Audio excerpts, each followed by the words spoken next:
The Secret Lounge is where I display the best of 40 years of collecting toys and action figures, and you're going to help me decide which displays stay and which have to go. Hey y'all, welcome back to Carbon Scoring, the best place for comics history and action figures. It is time for the 2022 update of the Secret Lounge, my action figure museum. And like any museum, there are permanent exhibits and rotating ones, and I'm going to ask you to vote on what will be displayed for the coming year.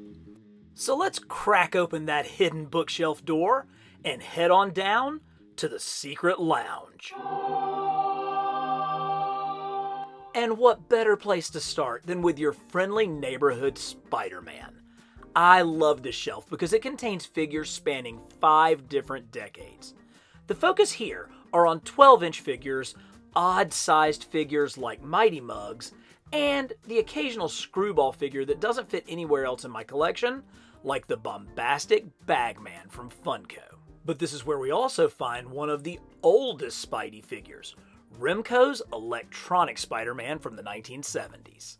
Much of the focus here is on Hot Toys' recent Spider-Man video game figures, including the Mark IV armor, Spidey 2099, this incredible classic suit Spider-Man, and the Cyborg Spider-Man figure. Mego's 12-inch figure from the 70s is lurking in the back, and the Metacom Real Action Hero versions both in red and blue and black make an appearance on this shelf.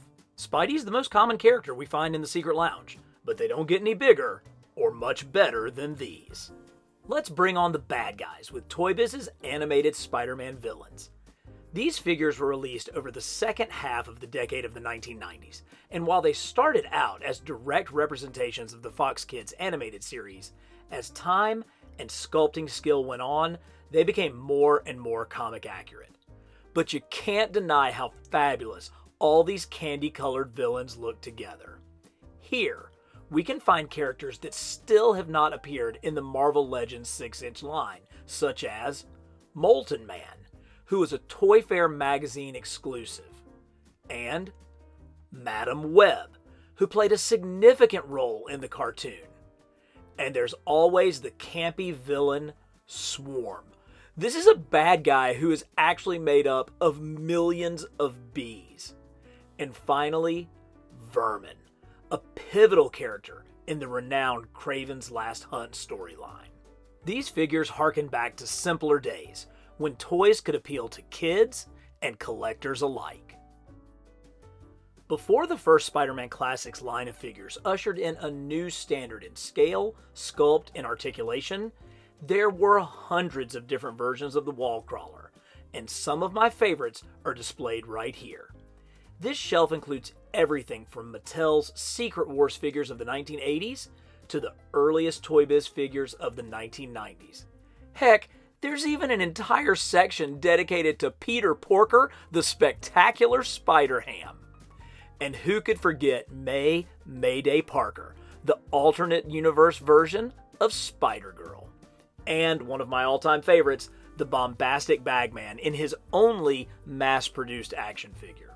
So many foundational stories are represented here, from Michael Golden's Man-Spider tale, to the Symbiote saga, to the time Peter Parker grew 4 extra arms.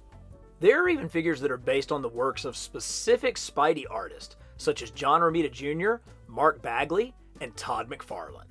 But it's this McDonald's Happy Meal toy from 1995 that I feel best represents the style of Spidey's creator, Steve Ditko.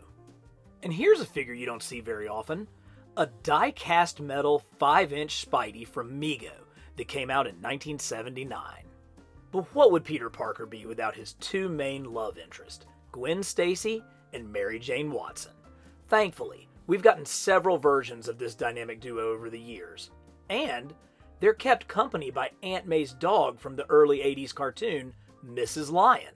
This display clearly proves that some of the best Spider-Man figures ever were the ones that fit easily in your pocket. Okay guys, it is time for you to make your first decision on what stays and what goes in the Secret Lounge, and I'm not going to make it very easy on you. This is your first option, a shelf full of Symbiotes. This display has my favorite symbiote figures from across my collection. There are toys here that date back to the early 90s and ones that came out just this past year. When you see all of these versions of the symbiotes together, it makes you realize just what a profound impact Spidey's black suit has had on Marvel Comics. So if you think this is the shelf that should stay in the secret lounge, let me know in the comments. Otherwise, we're gonna go with Spider-Verse, arguably the best Spider-Man movie ever made. There have been numerous figures produced from Into the Spider-Verse, starting, of course, with Marvel Legends. Legends has the widest cast of characters of any toy line, but they weren't the only ones trying to get in on the game. Upstart producer Sentinel has given us a couple of figures, including the only head sculpt of blonde Peter from Miles' universe. Their hyper-articulated figures are really tough to beat, and I can't wait to see their upcoming Gwen Stacy and Penny Parker. But you know Mafex was gonna try. The Mafex line has given us the 4 main characters from the film, with all the articulation and accessories that you expect from a premium company. So who's it gonna be? Symbiotes or Spider-Verse? Leave me a comment and get ready for more decisions later in the video. Museums around the world are known for their permanent collections, and just as the Louvre in Paris has the Mona Lisa, the Secret Lounge has the crown jewels of any 1980s superhero collection. Complete sets of Mattel's Marvel Secret Wars line and Kenner's DC Superpowers. Superpowers were the larger of the 2 sets, coming in at a whopping 34 figures total, as well as a rumored 4th, 5th, and even 6th wave planned. What we did get was a definitive lineup of the greatest heroes of our Saturday mornings, the Super Friends. The diverse figure offerings in the line allowed not only for a host of evildoers, but it also allowed Kenner to pay homage to Jack Kirby's 4th World, previously a semi-forgotten corner of the DC Universe, now brought to the forefront of the mainstream. Besides, Superpowers gave us the 2nd coolest Batmobile ever. Mattel's Secret Wars didn't have the action features of the Kenner toys, or the name recognition that DC heroes like Batman and Superman carried. But who cares? We got action figures of Iron Man, Captain America, and 2 different versions of Spider-Man, including the very first rendition in his black costume. The ubiquity of those characters now does nothing to temper the excitement 11-year-old me had when he saw these on the Kmart shelves. It's a common misconception that Star Wars originated the 3 3/4 inch scale of action figures, when in reality, Mego released their comic action heroes line a full year before A New Hope hit theaters. Combining characters from the Marvel and DC universes, you could finally determine if the Hulk could beat Shazam, or how Aquaman might fare against the Green Goblin. While it may be true that those Mego figures came first, nothing revolutionized boys' toys like Kenner's Star Wars collection. And presented here are 100 unique figures, plus a couple of variants, produced between 1978 and 1985. With their small size and low price, kids were able to try to collect them all. The love and detail that Kenner toy designers put into each and every figure shines through.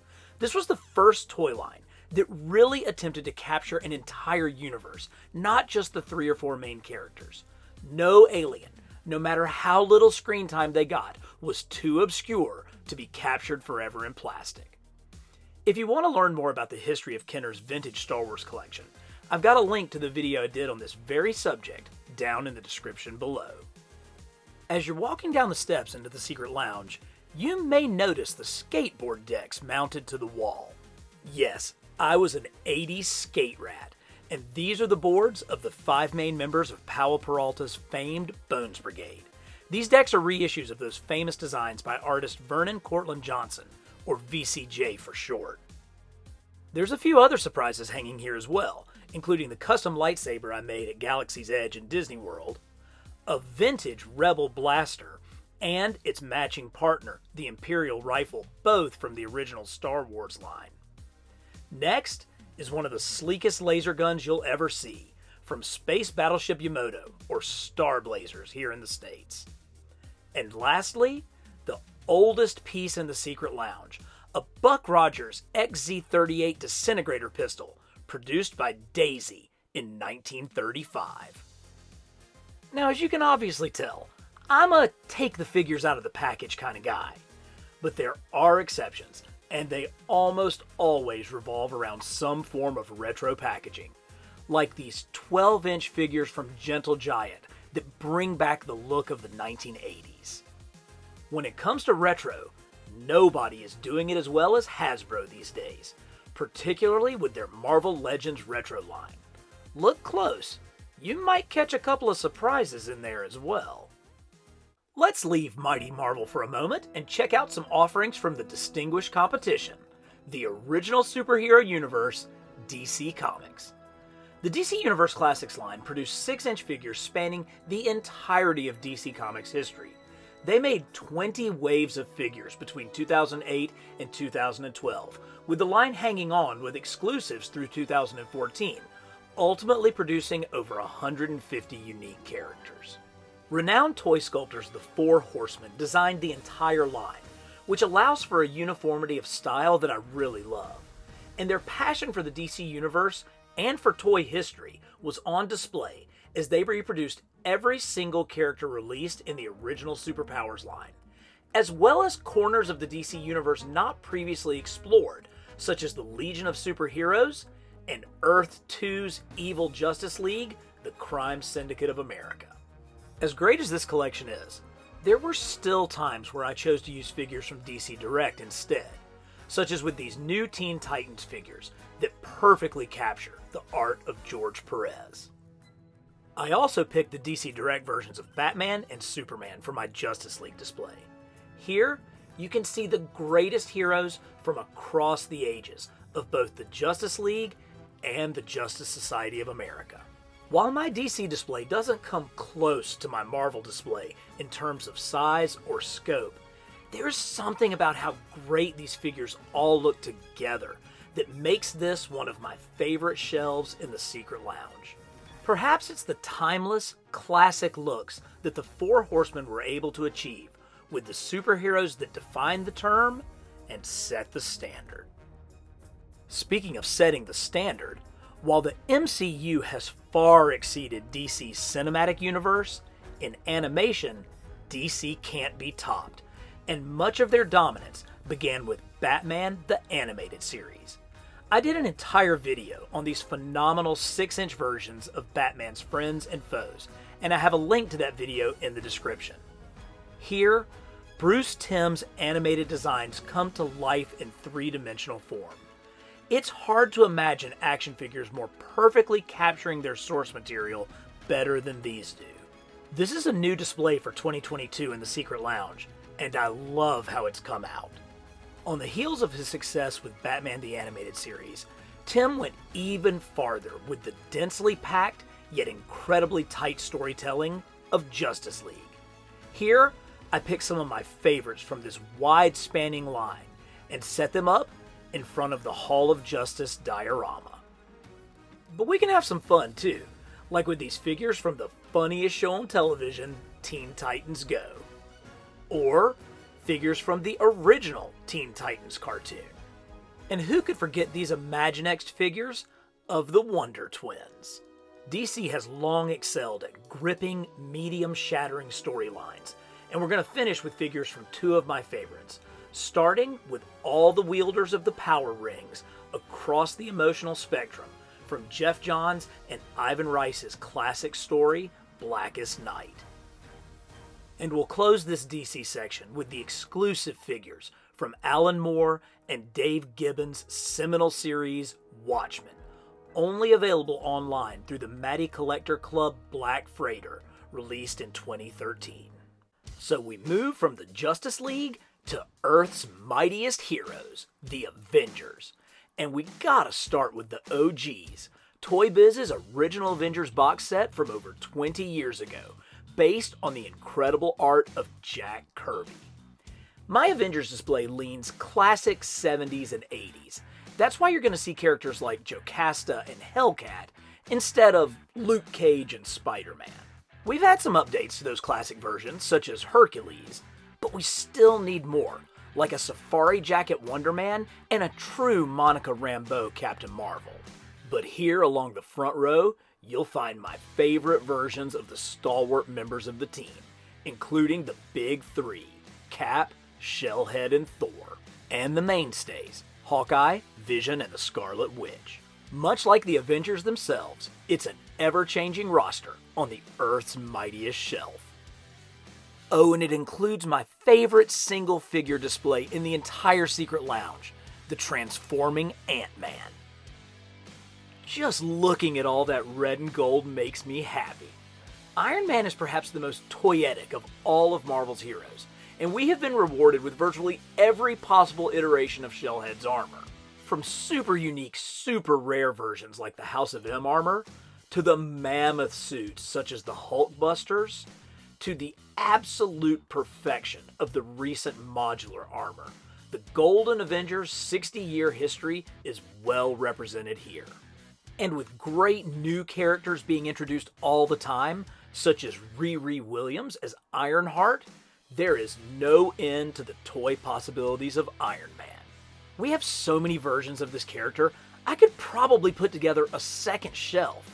But for now, let's celebrate this golden age of action figures for the Golden Avenger. But what's the point of having Avengers if there isn't anyone to go do avenging things to? And our villain shelf is constantly expanding. Sure, we've got the big guys like Ultron, Zemo, and Red Skull, but I get more excited when we add members of the Serpent Society, or Batroc the Leaper, or the Eel. Hasbro's Build-A-Figure series allows them to include these obscure villains in mass market waves, and I say, keep them coming. Give me all of your Spy Masters and Tiger Sharks, your Nukes and Whirlwinds, your Grim Reapers and Dread Knights. Give me all the bad guys you can stand. Marvel's Merry Mutants have one of the largest displays in the Secret Lounge, and with more characters produced than any other team, they need it. My X-Men display doesn't represent one specific era. Rather, it's my favorite versions from decades of reading the comics.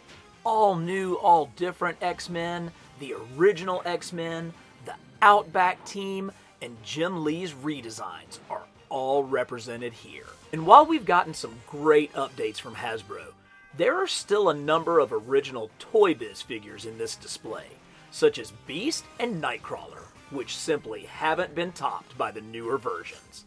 What do you think? Who would you include on your ideal X shelf? The X-Villain shelf continues to get deadlier and deadlier as Hasbro expands their offerings of evil mutants. Classic Toy Biz figures fit seamlessly with their Hasbro counterparts. Hasbro is going to be hard-pressed to top that original Toy Biz Mojo Build-A-Figure. And while I did get the HasLab Sentinel, it is just so huge that it doesn't fit in with this display. So the original Toy Biz Build-A-Figures continue to work the best. And our Brotherhood of Evil Mutants has been joined by Black Tom and the Silver Samurai. There are big plans in the works with the X-Men set to join the MCU, so I imagine I will be rearranging this shelf several more times. This shelf contains the history of the X-Men second series, X-Force. The title began its run as the New Mutants, the story of teenagers who came to Xavier School to learn how to control their powers for the benefit of mankind. But when sales started slipping, Marvel handed the creative reins of the book over to Rob Liefeld, whose artistic energy and captivating characters took the book to new heights, leading to X-Force. I'm super psyched to have the rare Strife figure in my collection. Then came X-Factor, and the newest team of X-Factor Investigations, led by Cyclops' brother Havoc and his partner Polaris. And finally, we have Dupe, the final holdout from the X-Force book as it transitioned over to the X-Statics. Lots of comic history on this shelf.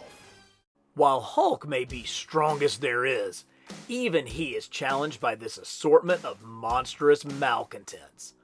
The Build-A-Figure program has provided the Jade Giant worthy adversaries and some incredibly random bad guys like Zimnu and Armadillo, plus Abomination, Wendigo, and the Absorbent Man. Mr. Hyde works pretty well in this display also. But let's not forget classic Hulk villains, like the Wrecker and his Wrecking Crew. It's a very good thing this is the bottom shelf in my Marvel Legends display, because there is no way some flimsy glass could hold up these mammoth figs. Time for you guys to decide between two displays based on monumental X-Men storylines. First up, a diorama based on the Dark Phoenix saga. The X-Men are locked in battle with the Hellfire Club, who send down some foot soldiers to search for the presumed dead Wolverine. This setup recreates the cover to issue 133, Wolverine's first true solo story, and one of the foundations of his popularity to come. But how did we get in this mess? Mastermind, under the guise of Jason Wingard, seduced Jean and had her join the inner circle of the Hellfire Club, seen here. When Jean sees Cyclops psychically killed by Mastermind, it unleashes the full power of the Phoenix Force.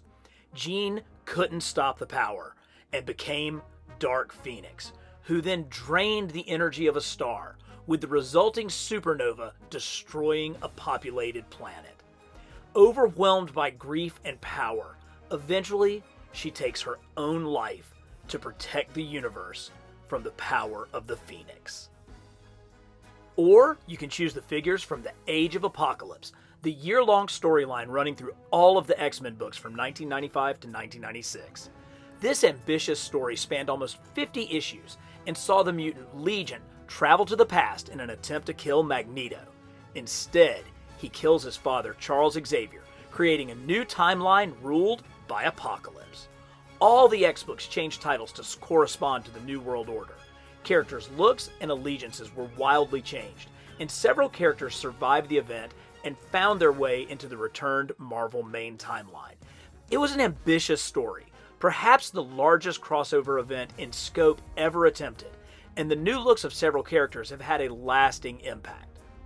So who's it going to be? The Dark Phoenix Saga or Age of Apocalypse? Place your vote in the comments, and go ahead and like this video and subscribe to Carbon Scoring while you're at it. Let's move from some of the newest figures in my collection to some of the oldest.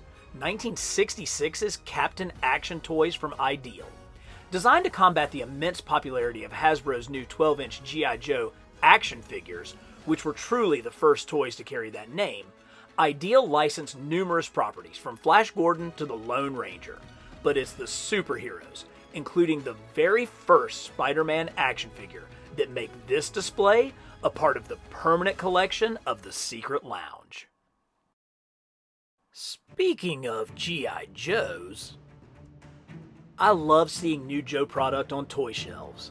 The only problem is, with all these great 6-inch classified figures, I don't have any room to display them. That is because I dedicated my Joe space to the line I grew up with. Here I have the original Real American Hero toys from 1982 to 1984, the prime years I was playing with these guys, on display, defending the G.I. Joe headquarters. All of these are my original childhood Joes, and let me tell you, after as many missions as these guys have gone on, I've become a bit of an expert surgeon in replacing O-rings.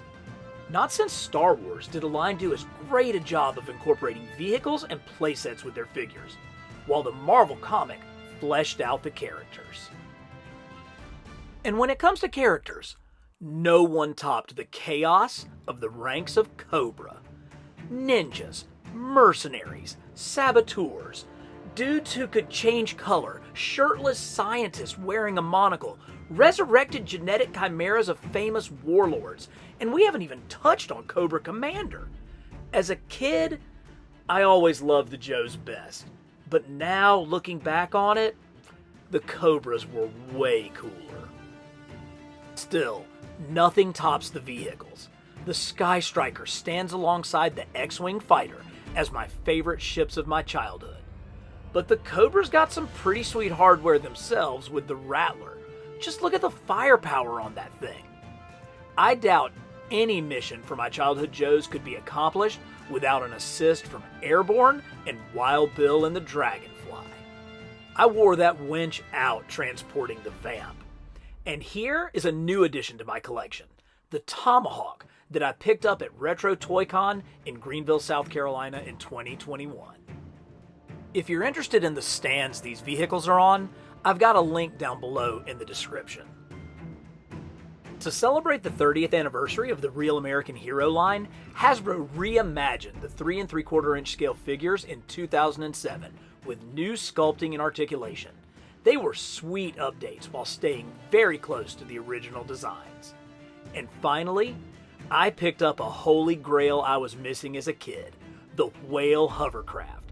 I spent hours cleaning and repairing this beauty to get it back to pristine condition. A quick moment in carbon scoring history. After Star Wars exploded on the scene, everyone in Hollywood and in Toyland was trying to find the next big thing. None of them succeeded. But there were some interesting shows and toys that came from the pursuit, such as these Mego figures from the Buck Rogers TV show. While the show wasn't great, it did feature some incredible spaceships, such as the Draconian Marauder and Buck's Starfighter. With advances in 3D printing, customizers have been able to make their own versions of these iconic ships and sell them online. I've picked up a few of these, and then added weathering details to make the appearance more authentic. I then started doing that to other toys, such as this X-Wing fighter from Hasbro's Kids line. My brother was impressed with my work and said I should make a YouTube channel showing how I weathered the ships and that I should call it carbon scoring. I told him I didn't have the time, so he went home and registered the channel for me, and that's how carbon scoring got its start. Another semi-successful Star Wars knockoff was Battlestar Galactica. The underlying premise of the show was strong, leading to the highly regarded reboot, but the 80s version came with a line of action figures from Mattel, who made the insane decision to make their spaceships in a different scale from their figures. Thankfully, customizer Robert Bergeron has crafted full-scale versions of the Colonial Viper, as seen here, and the Cylon Raider. Combining Bergeron's 3D printed ship with custom decals and a little carbon scoring magic, we get a super nice Viper that's in scale with your 3 3/4 inch Battlestar Galactica figures. Even Disney tried to cash in on the Star Wars mania with their really dark film, The Black Hole. This movie scared the crap out of me as a kid. I mean, that crimson robot Maximilian drilled a hole through Norman Bates' chest. For real, he straight up murdered the actor from Psycho. But I've always loved the R2-D2 knockoff, Vincent, the wisecracking philosopher floating robot. This movie's available on Disney+, and while the effects won't blow you away, it's definitely worth a rewatch. Cartoons have always been taken more seriously in Japan. Whereas our toons are directed at preschool kids, Japanese anime targeted an older, more mature audience. This led to one of the great space dramas we in the US know as Robotech. Combining transforming mechs with soap opera interpersonal plotlines, Robotech was must-watch TV in my middle school years. And the design of the Veritech fighter was just so cool. I've mixed in newer figures and mech with the original Matchbox, yes, Matchbox line of toys. Robotech remains hugely popular to this day, with new statues and vehicles constantly being produced. Designed in conjunction with NASA and the Young Astronauts program, toy maker Coleco, best known for their Intellivision video games, produced one of the most underappreciated toy lines of the 1980s, Starcom. You are missing out if you have never had the chance to play with these super detailed, highly articulated figures, whose magnetic feet not only allow them to stick to the outside of their ships as if they're spacewalking, but also activate the spring-loaded action features that now 30 years later still work like a charm. Starcom has one of the best original designs of any toy line from the decade, and certainly deserves a bigger following. Fisher-Price's Little People went to space in this early prototype of the space shuttle. Behind them is the Starbird, a pioneer in electronic lights and sounds. I had one of these RoboForce bots when I was a kid. It has a suction cup bottom that will stick to anything. It sits between two versions of Rom the Space Knight, a goofy toy with an awesome comic. Finally, thanks to the guys at Toy Federation for the Captain Power Ship. I should be blasting my TV screen with it soon. What happens if you combine the vehicle-changing modes of the Transformers with heroes using powered helmets that look as cool as Boba Fett's, and give them a secret base like James Bond, and a terrorist enemy with high-tech gadgets like G.I. Joe's faux Cobra, and then package it all together with a cartoon and comic book tie-in? Well, apparently nothing, because on paper, Mask should be the most popular toy line ever, but aside from its hardcore devotees, it hasn't sniffed the mainstream in decades. Here is my shelf dedicated to pulp heroes, those cats who were active in the early half of the 20th century, even though a couple of them weren't created until the 80s, like Dave Stevens' Rocketeer. Such a great design. This 12-inch figure of Buck Rogers is holding an exact replica of the XZ-38 disintegrator pistol that we saw earlier. Flash Gordon, the Phantom, and Ming the Merciless are here from NECA's Defenders of the Earth line. If you want to know more about their backstory in these figures, I have a link to the video I did on them down in the description. And of course, Dr. Henry Jones, here with the original 1980s Kenner toys that have become pretty hard to find. And lastly, here's Indy in all of his 12-inch glory from Metacom. When we think of the Secret Lounge as a museum, that means it must store historically relevant artifacts. For me, those would include the first two Lego sets I ever owned, the Fire Station, originally released in 1973, and the Police Station from 1976. Both of these sets predate the modern minifigures that we all know and love, and even though it's the newer of the two, I actually got the Police Station first.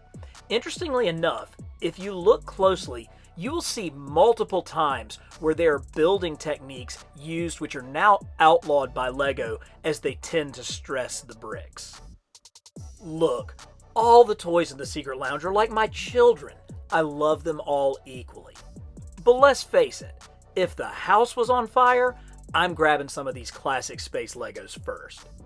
The era of classic space is defined as 1978 through 1987, but my collection tends to focus on the earlier half of that decade-long run, where blue was the primary color for ships and buildings, and the translucent pieces were yellow. Man, just looking at these sets takes me back to the shag carpet on our living room floor. I didn't have all of these sets as a kid, far from it. I've honestly added most of these sets along the way. In fact, I can clearly remember being 10 years old in the back aisle of the service merchandise in 1983, longing for that Galaxy Commander ship right there. I think it's awesome that the legacy of classic space has become so beloved. Nowhere was that more apparent than in the first LEGO movie, where Benny's spaceship paid tribute to all that blue and gold goodness from the late 70s and early 80s. LEGO's designers have also made real-life spaceships into playable construction toys as well, beginning with the Saturn V rocket. This set captures the sheer scope of the Apollo moon missions with this mammoth set. It was followed by the Apollo lander, again, a truly remarkable feat of LEGO engineering. There have been various attempts to recreate the look and design of a space shuttle with LEGO bricks, but never before has it been as fully realized as with the Space Shuttle Discovery released in 2021. Everything is here, from the cockpit to the holding bay to the functioning robot arm. The real-life Discovery is now on display at the Smithsonian's Air and Space Museum Annex. But LEGO didn't stop there. They also included Discovery's most famous payload, the Hubble Space Telescope. Hubble can be displayed on its own, or it can be folded down and stored in the payload bay of Discovery. Together, they make one of the greatest LEGO sets ever produced. Let's leave low Earth orbit and head to the halls of Asgard, where front and center are the wielders of mighty Mjolnir, including my all-time favorite action figure, Toy Biz's Beta Ray Bill from 1997. The MCU Surtur makes an appearance on this shelf. This is one figure that I think works equally well in a comic display as a movie one. But we can't forget Thor's allies and enemies, as all are stacked up underneath the mighty dragon, Fing Fang Foom. 'Tis certainly a display worthy of the halls of Valhalla. The cosmic side of the Marvel Universe was already pretty rocking, but a little movie about a band of space misfits really got things going. Now, Cosmic Marvel is a brand that everybody knows, from all of our different Captain Marvels to the evil that is Thanos. I imagine we'll see more and more movies that come from the stories being published these days. Perhaps we could even see the Cosmic Ghost Rider on the silver screen. In the meantime, I'll keep making room for more Krees and Skrulls before their inevitable war comes to pass. Things look pretty bad for Daredevil as his greatest foes close in around him, surrounded by Hand Ninjas, the Punisher, Typhoid Mary, and Bullseye. But with Black Widow and Elektra at his side, he'll be alright. Our brand new Doctor Strange figure gets an assist from Sleepwalker and Brother Voodoo, and he's gonna need it with the likes of Despair, Mephisto, and the Dread Dormammu lurking from behind. A little closer to the streets, we have our heroes for hire, Power Man and Iron Fist, with their allies Shang-Chi, Misty Knight, and the Disco Dazzler. But who could forget Cloak and Dagger and Ghost Rider, and the mysterious Moon Knight lurking in the background? I would have to say this corner of the Marvel Universe is well covered. I like to think of this as my international shelf, starting with Canada's greatest heroes, Alpha Flight. I love John Byrne's Alpha Flight book in the 80s, and if you want to learn more about the team, I've linked the video I did onto them in the description. But in the meantime, just check out how great they look together. Now, on to Mother Russia, with the members of the Winter Guard. Now, that is a team that I absolutely would not want to mess with. Finally, let's hop over the pond to see the UK-based Excalibur. Here's hoping we get a Rachel Gray Phoenix figure soon to complete this team. Who are you going to call when droves of evil scientists are being led by a machine designed only for killing? Or when someone has clearly been chopping the heads off Hydra soldiers because two more keep taking their place? Why, the Strategic Homeland Intervention Enforcement and Logistics Division, of course. Nick Fury is surrounded by all his S.H.I.E.L.D. pals, ready to take down whatever crosses their path. It's time to celebrate Marvel's first family and the wonderful creations of Jack Kirby and Stan Lee. The FF's friends, the Inhumans, are here, with a few custom members of the royal family in place until we get official ones. And here's a young Franklin Richards driving the Fantastic Car, with Herbie riding shotgun. But no one can withstand foes like Doctor Doom, Kang, Claw, and the Super Skrull. Or those Denzians of the Negative Zone, Blastar and Annihilus. Stan and Jack built the Marvel Universe around the Fantastic Four, and it's easy to see why. But my favorite version of the FF is from John Byrne's run in the 1980s. Clearly, someone from Hasbro watched my video on this incredible comic series. How else do you explain us getting my #1 most wanted figure in Psycho Man? This display tries to conjure the sweeping feel of Byrne's time on the book, including the Devourer of Worlds, Galactus, and several of his heralds, the Silver Surfer, Terrax, and Frankie Ray's Nova. Byrne's run was a nod to the classic groundbreaking stories of Jack and Stan, and it incorporated all the best the FF had to offer. There have been newer FF figures, but none that have come close to topping these. It's kind of hard to have an action figure museum and not dedicate a ton of real estate to Star Wars. Let's face it, these movies were the myth of my generation. It's a language that we all speak, and I promise, I could go an entire day talking to someone around my age in Star Wars quotes only, and not only would they completely understand what I was saying, they would reply back to me in quotes as well.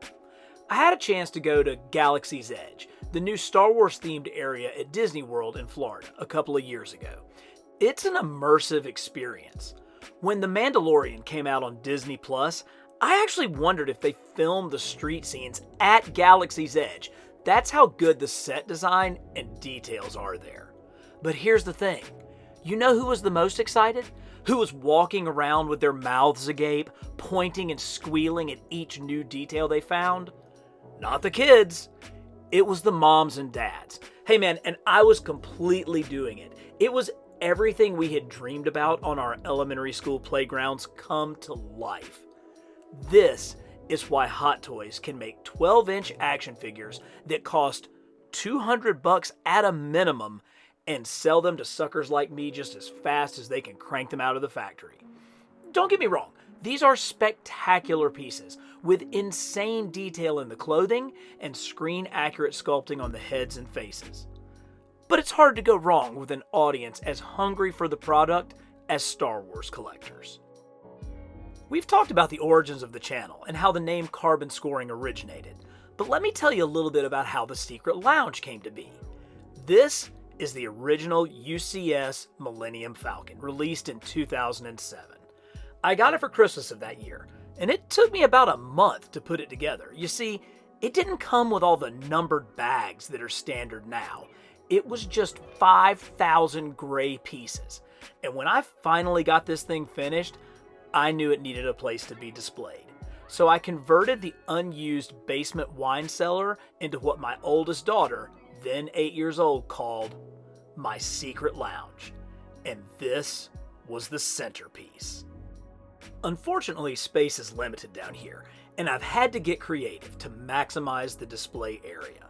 One way I've done this is with this circular center display, which allows me to have these highly detailed, incredibly complex UCS Star Wars ships out, sitting on their display stands as they were designed to be. These things are pretty big, but the 4 levels of this custom-made shelf allow me to use every inch from floor to ceiling, which comes in pretty handy when you're trying to make room for Imperial TIE fighters and ships that could only fly in the zero gravity of space, such as Boba Fett's Slave One. Without a doubt, my favorite scene in the entire original trilogy was the battle for Hoth in The Empire Strikes Back. And LEGO has been very considerate, producing numerous sets that encapsulate virtually every frame of that portion of the movie. Here, instead of simply putting the sets out to be oogled at for their engineering ingenuity, I tried to create a diorama using multiple LEGO sets to tell the story of the Battle of Hoth. Echo Base is in chaos as Imperial troops are about to come through the blast doors, while Rebel pilots valiantly fight against the seemingly impenetrable AT-ATs. That is, until Luke Skywalker uses his tow rope to entangle the walker's legs, bringing him down. I wish I had enough space down here for the newest UCS set, the Imperial AT-AT. It would go great with this UCS Snowspeeder. Hey, I've gotten creative before. I can certainly do it again. From my favorite scene to my favorite ship, the X-Wing fighter. Some kids love the Falcon, but for me, I was always an X-Wing guy. And here I show it with an entire level dedicated to nothing but X-Wings. Of course, Luke's X-Wing takes center stage, and this modified version is the best that LEGO has produced in the minifigure scale. But I'm not afraid to show a little love to the black and orange fighter of Poe Dameron from Episode 7, or his cream-sickle-colored one from Episode 9. But the creme de la creme is the UCS X-Wing fighter. I've actually cobbled this together using parts from both the original UCS set from 2000 and the update from 2013. I preferred the nose cone from the earlier set, so I found a way to configure it onto the fuselage of the newer one, which was pretty much superior in every other way. LEGO is constantly improving their products and designs, and this set is coming up on 10 years old. I wouldn't be surprised to see an update in the next few years. And finally, one last piece in my Star Wars LEGO collection. Everyone's favorite astromech droid, R2-D2, who, if you really think about it, was the glue that held all 9 Star Wars movies together. Alright guys, it is time for one last face-off. You are going to vote to decide who stays and who goes.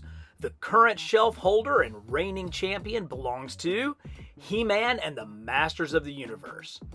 He-Man toys came out during a time when I was really invested in G.I. Joe and Transformers. So even though I watched the cartoon every afternoon after school, it was actually my younger brother who was more into the toys. I'm not nearly as emotionally attached to Masters of the Universe as I am to so many other properties in the Secret Lounge. That's why I only have a smattering of Motu classics to go along with the original figures from the 1980s. My love for He-Man really began with the 2000 X line, a reimagining of the brand sculpted by the Four Horsemen, before they did the DC Universe classics that we've already seen. The Horsemen brought something new and exciting to Masters of the Universe, a kinda manga horror combination feel with much more intricate sculpts and advanced articulation. This was the He-Man that I had been searching for. Unfortunately, it turns out I was the only one, as this line never gained the popularity that it deserved. But for now, they're still rocking a shelf in the Secret Lounge, unless you decide that you would rather see the Teenage Mutant Ninja Turtles. There have been a ton of turtle figures over the years, from the original Playmates toys to the super fun versions from Nickelodeon's cartoon to both comic accurate and comic styled from NECA. But this display is from the latest line of turtles, the Super 7 Ultimate series. This shelf contains the figures from the first 4 series of Turtles figures, and Super 7 has given us definitive versions packed with numerous accessories. But for me, the highlights are the turtles themselves. Donatello, smart but cautious, compared to Raphael, who is always itching for a scrap. The leader, Leonardo, double katana swords at the ready. And how can you not love Michelangelo as much as he loves pizza? So let me know in the comments, Turtles or He-Man? You decide. One shelf that's not going anywhere is my childhood collection of G1 Transformers and GoBots. It is a minor miracle that any of these can still stand, as they were each transformed a couple of million times. Some of these belong to my brother, and the Jetfire in the back was actually my brother-in-law's. I never had him as a kid. As you will see, these vintage toys were the direct inspiration for the next shelf, where I have the masterpiece versions of all of those Autobots and Decepticons I had as a kid. Transformers is a huge market, with product continuously being released, but I've tried to focus my collection down to the toys I had as a kid and the updated versions of those same characters. Technology has come a long way and has enabled these masterpiece versions to look exactly like their cartoon counterparts while still maintaining the ability to transform. Although, for some of them, you have to have a PhD in mechanical engineering to get them into vehicle form. But there is one Autobot that I can't help but pick up every version of. My very first Transformer, Jazz. Yes, I am a sucker for that white racing Porsche with the blue and red stripes, and whenever a new variation of his G1 look comes available, I'm tossing it in the cart. This year we got a Studio Series Deluxe Jazz from the 1986 movie, and I just pre-ordered a Mini-Mates Jazz as well. If they keep making them, I'm gonna keep buying them.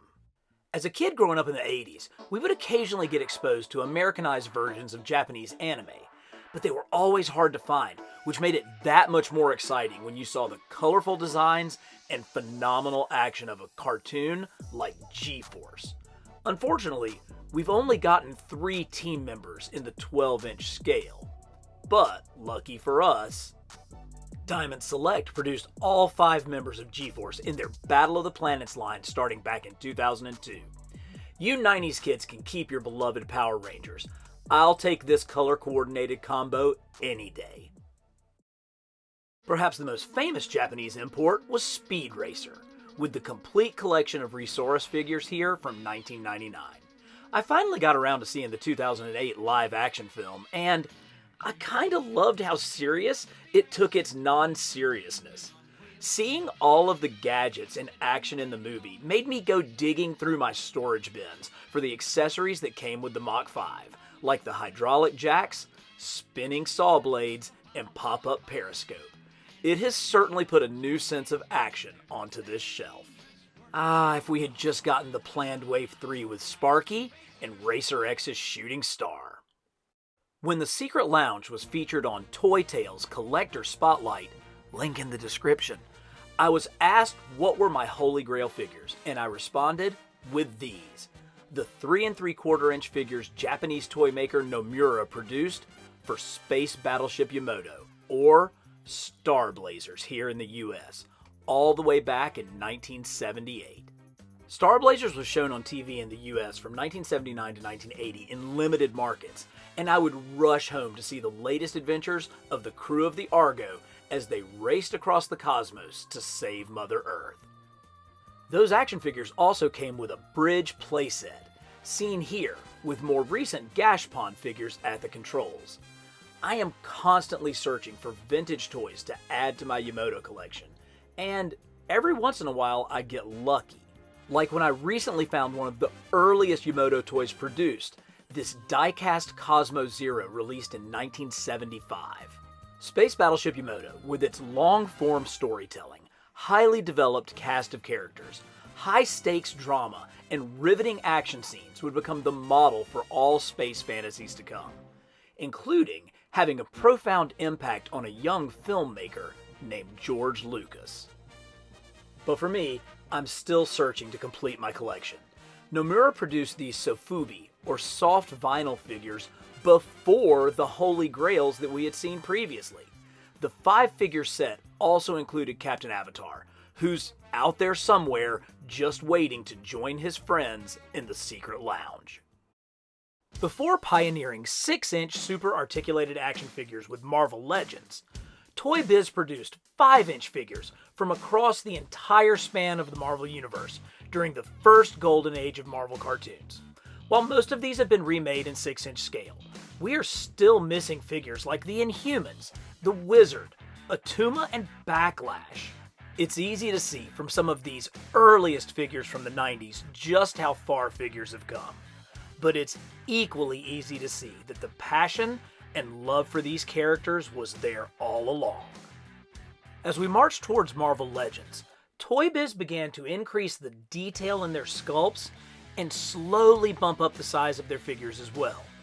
Box sets and lines labeled as for collectors began to pop up more frequently, such as this series of Alpha Flight figures. You could see that something really special was about to happen with the action figure market. Perhaps Toy Biz's greatest pre-Marvel Legends accomplishment was their X-Men line.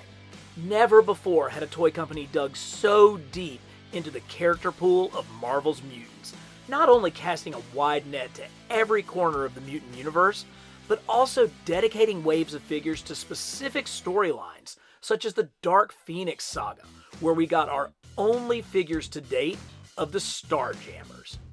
X-Force, X-Factor, Excalibur, the New Mutants, all were represented in the 5-inch line. And these weren't simply primitive sculpts either. I remain impressed with the level of detail that was put into these figures that were completely aimed at kids. Any adult who was collecting action figures at this time, well, let's just say we weren't the cool kids. Thank you, MCU, for making us mainstream. Any way you look at it, this shelf is a colorful expression of joy. Now let's come full circle with figures of my favorite character, the Amazing Spider-Man. Or, should I say, Spectacular, as these are all figures from the greatest cartoon of the wall crawler, the Spectacular Spider-Man. combining 50 years of history into a witty and heartfelt narrative, loaded with Easter eggs for old-timers like me. Spectacular was the perfect combination of the worlds of Peter Parker and Spider-Man. If you want to learn more about it, I've got a video for that, and I've linked it down in the description. You'll hear fans of other comic characters claim that their favorite hero has the best rogues gallery. And they are wrong, cause Spidey's is the best. This is my shelf for A-list villains, particularly those crafted by Spidey's creator, Steve Ditko. This is where you're going to find the Sinister Six, Kingpin, J. Jonah Jameson, and the villain from my very first comic, the Hobgoblin. But this shelf has some really special figures as well. My customs of Steve Ditko's creations, the Enforcers and the Big Man, the Crime Master and Molten Man, and a very special Spider Slayer crafted out of metal by my friend Martin Dallard. I did an entire video showcasing Martin's work, and I've linked it down below. But for now, just sit back and enjoy this display of Spidey's greatest foes. If the A-list is where the money is, then it's these D-list Goombas that really make me smile. Can you believe that Toy Biz and Hasbro have produced some of these goofballs? I love it! Nothing makes me more excited than an announcement that a figure like Man-Wolf or White Rabbit is coming. These figures are the pure joy of action figure collecting. I got lucky that Hobgoblin was in my first comic, but somewhere out there is a kid whose first book has Spidey face off against Paladin. Please, please, please bring me a rocket racer for Christmas and I will forever be happy. If there is a heart and soul of the Secret Lounge, it is this shelf, where I display what I consider to be the very best of 6-inch Spider-Man action figures. There are, of course, Marvel Legends from Toy Biz and Hasbro, figures from the Spider-Man Classics sublines, along with import figures, and even a custom Nicholas Hammond Spidey from the 1970s TV movies. I mean, how sweet are those two Japanese Spider-Men right there? I've had to make some tough decisions on who qualifies for this display, and you might be surprised on who made the cut and who didn't. But know this, if I had to give it all up and could only collect one thing for the rest of my life, it would be the figures right here on this shelf. So even after you've watched an hour of me talking about this figure and that figure, it always comes back to the amazing Spider-Man and my love for this hobby. Unfortunately, I can't display every action figure that I've picked up over the years, so if you want to see more of the gems of my collection that didn't make the Secret Lounge, check out this playlist of mystery box videos. And don't forget to like and subscribe for more of the best in comics history and action figures from Carbon Scoring.